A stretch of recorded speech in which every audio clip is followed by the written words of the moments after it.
Hello viewers of Mutembei TV, nakukaribisha in another episode. Today I have two presidents. Mmoja ni president wa bunge la mwananchi pale Jakaranda na niko na presidential aspirant of the previous election anaitwa Kasapun, aliwahi simama kukuwa president, and these people have been, mmekuwa mkiona kwa mitandao, daktari anasema anataka bunge la mwananchi ifungwe, yet nao watu wa bunge la mwananchi wanasema kwamba they want to be hearing their opinions, they want to be challenging the government wakiwa outside the parliament. So I'll give them a chance, kila mtu ajiintroduce, waseme kila mtu ajiintroduce majina yake, and then from there watakuwa wanatuambia huyu mbona anataka ifungwe na ule mwingine atakuwa anatuambia mbona wamekwamilia kwamba bunge isifungwe. Kidogo tutaanza na president wa bunge la mwananchi. Asante sana. Mimi kwa majina naitwa Nicholas Juma Okech Opeyo, president bunge la mwananchi Jakaranda. Ndio. Nikuulize, is it true kwamba daktari alisema anataka bunge la mwananchi lifungwe? Is it true? It's very true and he can confirm it. He is right beside you. Daktari, salimia watazamaji wa Mutembei TV and you introduce yourself first. Mimi naitwa Dr. Kasipul. Mimi ni rais mwanguki ambaye alisimama kura akajitoa. Na mimi at the same time nasema ukweli. So nimeshukuru sana nimekutana na president wa bunge la wananchi. Sikutarajia ni yeye, lakini nimerealize kuna part mbili ya bunge la wananchi, kuna ya machokora na watu ambao wamenyooka. So my question is it true ulisema bunge la mwananchi, bunge zote za wananchi zifungwe? Mimi maisha yangu yote nimeishi kujua kwamba bunge la wananchi iko na viongozi wawili. Mmoja ni ule jamaa anajiita Nuru Okanga na mwingine ni Kaucho. Ukiniuliza mimi kuhusu hao viongozi wawili, kuhusu hao watu wawili, sioni uongozi iko pale. Ninaona ni watu wenye wajenda shule, ni watu ni machokora wa kawaida. Naona ni watu tu wenye wako pale idol na wengine ni kama hooligans, ni kama wezi. Ukiangalia structure ya Gaucho vile ametengenezeka, ni wale watu wa kupiga watu ngeta, nyongolo. Ukiangalia structure ya Nuru Okanga ni mtu mwenye njaa inaua. So nilipigia hesabu zangu nikajiuliza, iwaje watu wanaamka asubuhi wanaenda kwa bunge la wananchi? Na mama mmoja alinipigia simu akaniambia mzee wake anaenda pale bunge la wananchi, anakaa kuanzia asubuhi mpaka jioni, afanye chochote. Akirudi jioni kazi ni kupigana na watoto kwa nyumba na kupigana na bibi kwa nyumba. Yeye amefika pale penye anafuatilia bunge la wananchi kuanzia asubuhi mpaka jioni. Nikasema hii nchi hauwezi kama mtu mzima kuamuka kukaa kuanzia asubuhi mpaka jioni unaenda kuongea siasa. Lazima uwajibike, ujitume, ufanye kazi. Na ndo maana niliweka uamuzi nikasema rais anafaa kufunga bunge la wananchi. Juzi umeona Gaucho akitusi rais. You cannot abuse the head of state as if he is your age mate. Kwa uongozi yote, kama Raila leo angekuwa president, hangetusi Raila. Sisi tunakosoanga saa zingine Raila. Sisi saa zingine tunasema hapa na hapa baba hujafanya vizuri, lakini kwa njia ya heshima na taadhima, kwa sababu is a leader and is still our leader. But you cannot wake up in the morning, abuse the head of state in the name of bunge la wananchi. Ndio nikasema hizi bunge lazima zibaniwe, na kama ningekuwa president ningebani hizi bunge la wananchi. Daktari, kidogo nikuulize swali moja. Swali la irresponsibility limekuwa all through. Niulize percentage gani ambayo bunge za wananchi zimesababisha kumake wanaume irresponsible to their families? Kwa sababu umeargue kwamba mama analalamika bwana yake aku irresponsible, anaamka kwenda kwa bunge la mwananchi. Nataka wewe mwenyewe uamuke uende pale bunge la wananchi asubuhi pale Jakaranda. Nimefanya show Jakaranda ya Peace Concert pale Jakaranda na ilikuwa imejaa kabisa, lakini bunge la wananchi ilikuwa inaendelea kama kawaida. Bunge la wananchi watu wanaripoti saa 1, wanatoka saa 2, ikiwezekana saa 3 kama kuna taa pale hivyo. Unajiuliza mwanaume mzima anaamuka, anaenda, anasimama kwa bunge la wananchi kuanzia asubuhi mpaka jioni, anarudi nyumbani. Hapa ni Nairobi, hapa sio shamba ya mtu yote. Na majority of those people wanakaa pale kuanzia asubuhi mpaka jioni ni wanaume, hakuna mwanamke hata mmoja. Akitoka pale akirudi nyumbani, anarudi akiambia bibi ametoka wapi. Amerudi na paper bag, hajarudi na paper bag. Huyu ni mwanaume mwenye unapata bibi labda anafanya kazi pale fulani ya umaid ama kufanya kitu fulani. Akirudi kwa nyumba, huyu mwanaume anataka chakula, ameongea mchana mzima na baada anataka kumpendua. It is very wrong. Wanaume lazima wajibike, na hata kama kutakuwa na bunge la wananchi, na naomba kuendelea mbele, and I'm very happy niko na president hapa, na nataka address hizi issue ya kwamba bunge la wananchi inaweza kufunguliwa kuanzia saa fulani tu saa fulani, watu wakuja waseme maoni yao ya kisiasa, watu wakuja waongee vile wanahisi ya kwamba inafaa kufanyika, lakini haiwezi kuwa kuanzia asubuhi mpaka jioni. Hiyo tu ndo nini yangu. Nataka president atuambie wanafunguanga saa ngapi, wanafunganga saa ngapi, is it true wanafanya kazi ama wafanyi kazi? Mr. President, umesikia daktari amesema kwamba bunge za wananchi zimesababisha irresponsibility to men, they are not responsible to their women. Wanaamka asubuhi wanaenda pale. Bunge yenu mnaanza saa ngapi na ni siku gani? Asante, nitajibu hilo swali, but I would like to handle something before that. And I must say that I'm very glad that Kasipul never made it to presidency, because today we would be having a president shutting down the bunge la mwananchi, forgetting that we have Article 37 in the Constitution. Otherwise, Kasipul should tell us where was he going to put Article 37 of the Constitution. But now to respond to your question directly, I think it's a notion that Kasipul is getting from someone, and it is a truth that is not perhaps classified or rather confirmed, because you go to Jacaranda, our bunge starts at around 3 to 4. Actually, you go there at 3, you'll get a few members. You come at 4, when people now are back from work, you'll find a full session there now. It is just a notion that is packaged by some people who are anti-bunge la mwananchi, and they make it sound like truthful.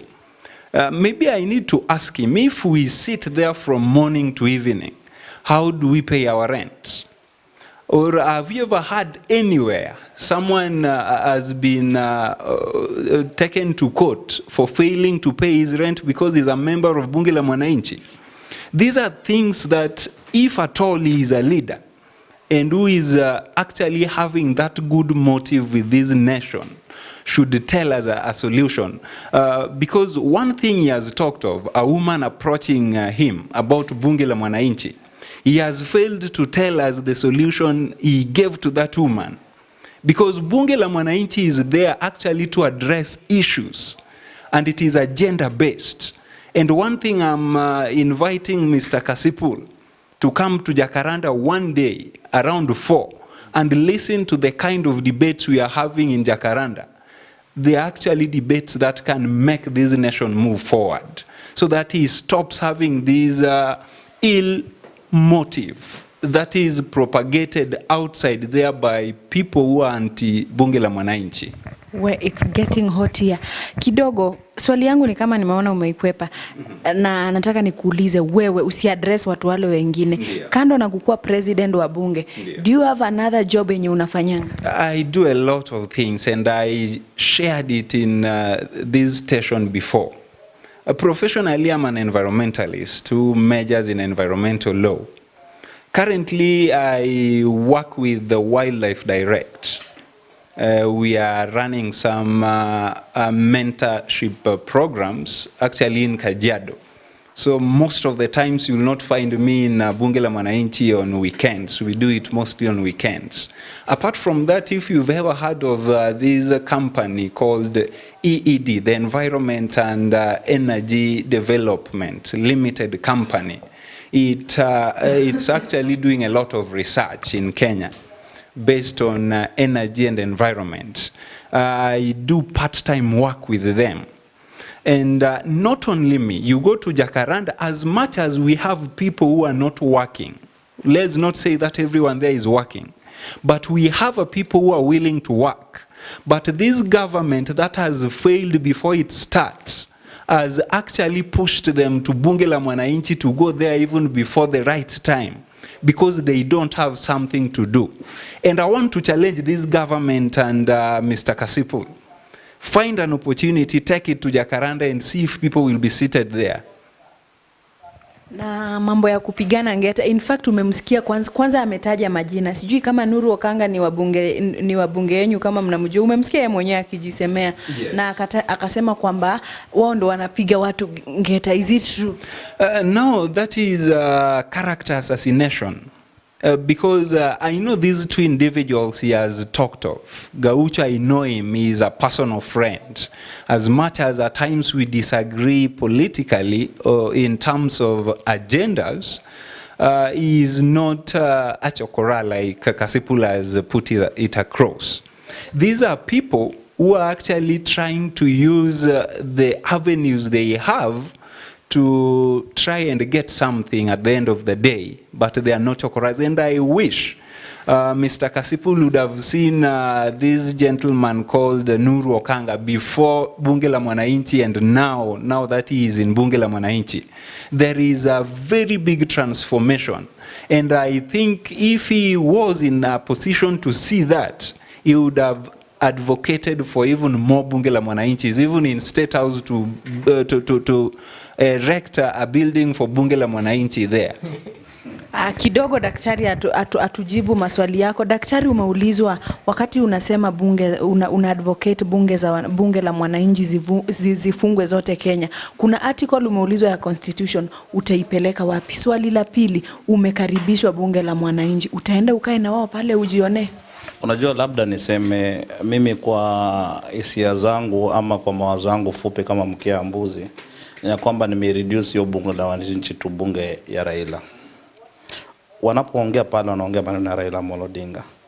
Na nataka kuuliza Mr. President, are you aware that bunge la wananchi right now as we speak, Gaucho ndo anajiita president wa hiyo bunge? Are you aware that Nuru Okanga is also vying for the same seat in huko tayari anasema anataka kuwa rais wa hiyo bunge la Raila? Ningependa niambie president, bunge la wananchi mimi nimejua kuanzia kitambo ilikuwa na sober leaders. There are people that walipitia bunge la wananchi na leo hii ni wabunge, leo hii ni viongozi Kenya. But the day leadership ya rais ambayo yuko hapa wa bunge la wananchi alikubali hooligans na watu wa majina ambao haifai kuingia kwa hiyo bunge na kuchukua publicity na kwenda live, hapo ndo bunge la wananchi iliharibika. Nina shida tu na bunge la wananchi panapofika pahali penye mtu kama Gaucho anaweza simama enda tu si rais aongee paka vitu ambazo hazifai. For heaven's sake, tumesema sisi tunaweza ongea vibaya kuhusu Raila Odinga, but hatuwezi kwenda personal, tutamwambia penye amekosea. Gaucho, nina shida na bunge la wananchi kwa sababu ya Gaucho na Nuru Okanga. Sio yeye. Okay, kando na Gaucho kutusi president na Nuru Okanga, sijui Nuru Okanga alifanyia nini president. Uko na any other issue ambayo bunge la wananchi imewaikosea? Unajua president kwanza amesema bunge la wananchi inaanzanga saa 9, saa 10, saa 11. Nataka dada yangu uende pale asubuhi saa 1. Ukipata watu hawako hapo, nenda kupea pesa asubuhi. Reporting hours ni 7. Mwanaume anavaa suti anaenda kazini, anapiga break kwa bunge la wananchi. Maneno yenye naongelea hapo ni tamu dada yangu ya kuongea kuhusu topic inakuwa ni Ruto asubuhi paka jioni. Ruto amefanya hivi, Ruto amefanya hivi. President amesema pia swali rais ya kwamba ameniuliza swali akasema kwamba what is the government doing about watu ambao wako hapo bunge la wananchi ambao ni jobless? Government ni wamekuwa kisupport ya Raila Odinga, imekuwa for over 5 years ikuwa na handshake, wamemaliza wameenda kwa hilo government alini haijaisaidia mtu yote pale. Hii serikali nataka nikumbushe rais iko na only 60 days. Haijafika hata 100 days. So tunaomba president tulia, tutawasort. Na mimi kama ningekuwa na uwezo yangu, kwa sababu mimi nawania advisor to the president hiyo kiti, nita advise president Nyaunywe ifunguliwe pale kwa bunge la wananchi. Watu wanyoroshwe, washike adabu, ndo tupige msasa hiyo bunge. Watu wenye wanabaki kuanzia asubuhi paka wamesema saa 9 inaanza. Wakikupata saa 2 pale ni Nyaunyo, saa 3 paka saa 9. Saa 9 ikifika watu wafanye bunge la wananchi, kwa sababu we cannot tuwezi kuweka mababa za watu ambao wanafaa kuchukua majukumu kwa manyumba zao kama baba, kama mabwana, wanakaa kuanzia asubuhi wafanye kazi. So tutasaidia president kuosha bunge la wananchi. Kuna uchafu ambao imeingia pale, hivyo kuna madoadoa, na yeye kama president hajui maneno kwa sababu yeye anaingia saa 9. President kuanzia asubuhi mpaka saa 9 kuna uchafu ambao iko bunge la wananchi, na tunaomba mimi na wewe tushirikiane. Nikienda kuweka fitina huko ya kuchapa watu kwa bunge la wananchi, wachapwe kuanzia asubuhi mpaka saa 9. Kuanzia saa 9 mpaka jioni ndio kukuwe na watu wenye ni watu ambao wanaweza kutoka kazini na wafanye siasa pale. Swali yangu ni ingine, ujajibu hii kwanza, this one part. Umealikwa, umekaribishwa bunge la mwananchi Jakaranda, utaenda bunge la wananchi? Sababu bunge la wananchi mimi nikanyage. Nilifanya sport kitambo dadangu. Pale kuna watu watanitoa mbio sana pale. Pale kuna hooligans.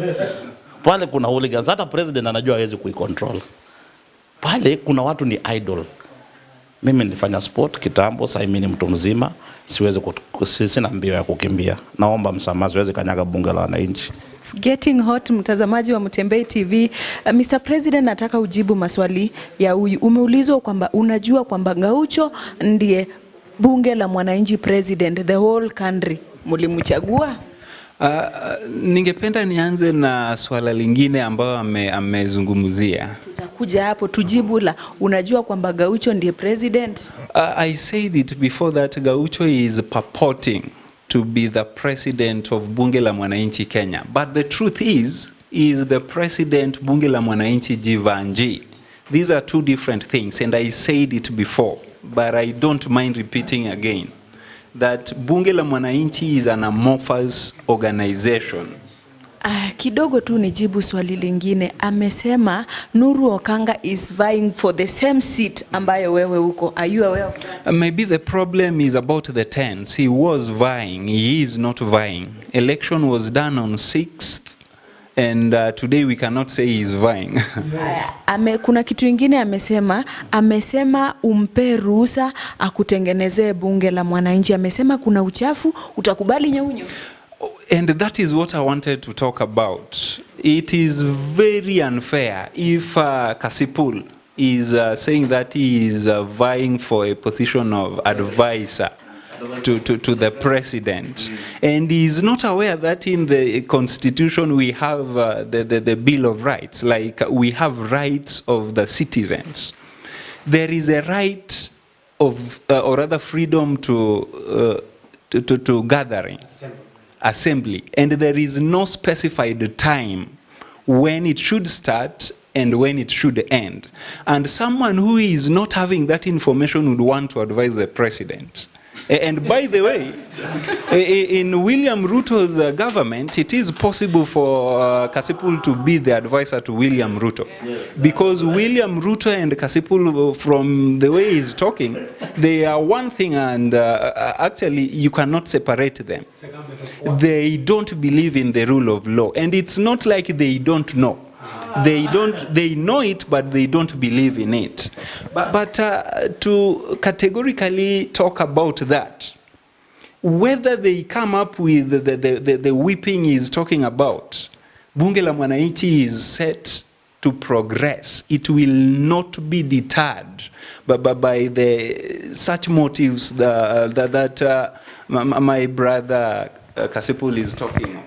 Kidogo Kasipul, okay, my roots zinanidinai kutamka hiyo jina yake vizuri, but you'll forgive me for that. So yes. Amesema kwamba hiyo ni ending thuggery. Si umesikia akisema kwamba hata kuja huko kuna watu wanaweza mpiga huko. Yes. And then still ukimsikiza vile amesema kuna ni kama bunge za wananchi zinasaidia kuongezea thuggery. Huo uchafu amesema wewe unakuaffect ama umeona huo uchafu? Ningependa nikwambie he is not just sincere, and there is no one sincere in UDA and William Ruto's government. He is not coming to bunge la mwananchi because he is rich. Probably there is something in his pocket. And bunge la mwananchi was actually founded for the poor people who are being oppressed by the government. He is not being oppressed because he is not poor. So he cannot set his feet in bunge la mwananchi. Why would he be beaten? And I'm not being beaten. What is the difference? The pocket. Perhaps that is what is making Kasipul not to go to Bunge la Mwananchi. And if he is not willing to go to Bunge la Mwananchi, how is he getting the information that we sit from morning to evening? These are clearly telling you that he's not sincere, and he will never be sincere, by the way. Where it's still getting very hot. Mr. Daktari, umeambiwa you are not sincere. Will you respond to that? I am very sincere. It's only that mimi shida yangu mniuonge ukweli. Okay. Have you ever been to umesema uwezi kanyaga bunge la mwananchi. Ulionea wapi hawa watu wenye wanakaa huko kutoka saa 1 mpaka saa 3? I want you to go and watch clip ya Nuru Okanga na the latest clip ya Nuru Okanga na Gaucho. Gaucho ali attack the president. Uni sitting president mwenye ako na machinery na kila kitu. Unapata point? Alimuattack akasema wewe nini tutakimbiwe, tutafanya hivi. Ndugu yangu, kwani hizi app za loans natakaje ndio anipe loan? Sasa nikuulize ndugu yangu, unataka kufanya nini yodo? Nataka ku expand business, nitaka gari nyingine. Sasa bro, acha nikueleze, kuna app inaitwa VIP. Unaona sasa, ukiwa na hii app, ni app yenye inakusaidia kumanage busy yako. Sawa kama mse wa taxi, ukimanage transactions zako through VIP for the next 3 months, unaweza get access to loan. Na pia kulingana na design yenye unakopa na unalipa hiyo loan, wanaweza kupatia pia access to a better handsome amount ya loan. Unanipata ndugu yangu? Nakupata. Hiyo kwanza iko verified. Kabisa. Sasa download VIP leo na expand busy yako in the next 3 months, au sio? Kabisa bana, hata niweke sahi.